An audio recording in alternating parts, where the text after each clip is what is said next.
Bonjour et bienvenue dans le Journal des Sciences pour un tour d'horizon de l'actualité scientifique. Cette semaine, je vous propose de voir où sont représentés les mots dans le cerveau, de découvrir une soucoupe flottante ou encore une façon simple d'élever vos insectes comestibles chez vous.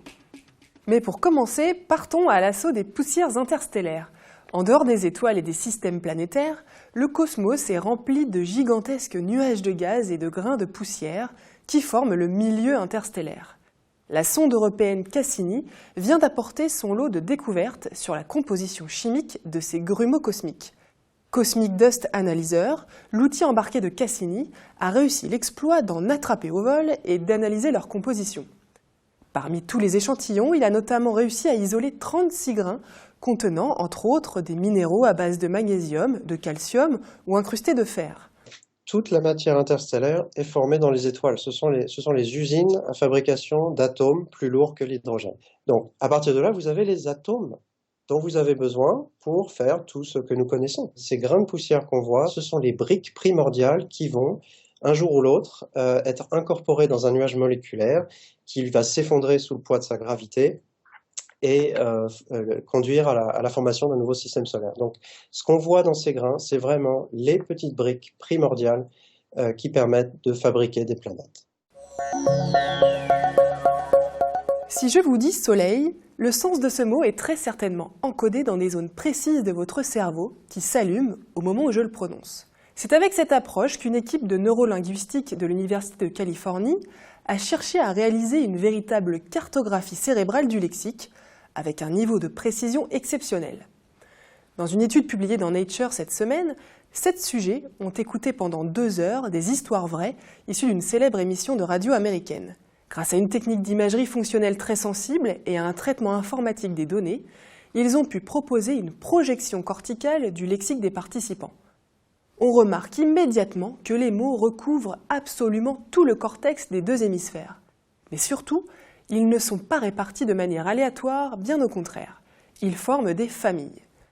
Comme on peut le voir sur l'animation, le terme « top », en anglais qui signifie « haut », est à proximité des mots tels que « vêtements » ou « chaussures ». Et comme le sens des mots change en fonction du contexte, un item peut être présent à plusieurs endroits. On retrouve alors le mot « haut » dans la famille des nombres et des mesures, ou encore dans le groupe des lieux et des constructions. Cette expérience a même permis à l'équipe californienne de modéliser un véritable atlas sémantique où les couleurs correspondent à une thématique comme le corps humain, le temps, la violence ou encore les interactions sociales. Cet atlas virtuel est disponible en ligne pour celles et ceux qui auraient envie d'explorer plus en profondeur la façon dont notre cerveau organise les mots, leur sens et donc notre pensée. Dans 50 ans, nous n'aurons peut-être que 2 choix, être végétarien ou bien manger des insectes. Je vous conseille de vous préparer dès maintenant et pour les plus motivés, d'élever vous-même vos larves comestibles. 2 jeunes Autrichiennes viennent de fabriquer une machine qui permet d'élever, récolter et consommer des vers de farine, qui sont une espèce de coléoptères comestibles, les ténébrions. Baptisé The Hive, qui signifie ruche, le dispositif est simple et vraiment bien pensé. Alors, comment devenir un bon éleveur d'insectes? Au départ, vous recevez des chrysalides de ténébrions livrés avec la machine. Il faut les placer dans le plus haut plateau. Les coléoptères vont grandir et se reproduire. Leurs œufs passeront alors dans le bac du dessous. Une fois que les œufs seront devenus larves, ils descendent petit à petit grâce à un système de grilles. Lorsqu'ils ont atteint une taille d'environ 3 cm, ils sont prêts à rejoindre votre assiette, frits, cuits, bouillis ou broyés en poudre. L'avantage de procéder à ce type d'élevage chez soi, c'est que les vers se nourrissent des déchets végétaux comme les épluchures ou les pelures. Si vous êtes conquis, prévoyez tout de même 600 € à l'achat. Heureusement, le futur peut aussi nous faire rêver. La preuve avec ce projet design qui fait un joli clin d'œil à l'univers de la science-fiction.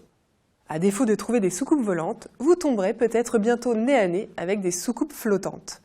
La société italienne Jet Capsule vous propose de passer vos vacances à bord de ces drôles de petites maisons aquatiques autonomes, capables de caboter paisiblement le long du rivage. L'engin est propulsé par un moteur électrique alimenté par une batterie.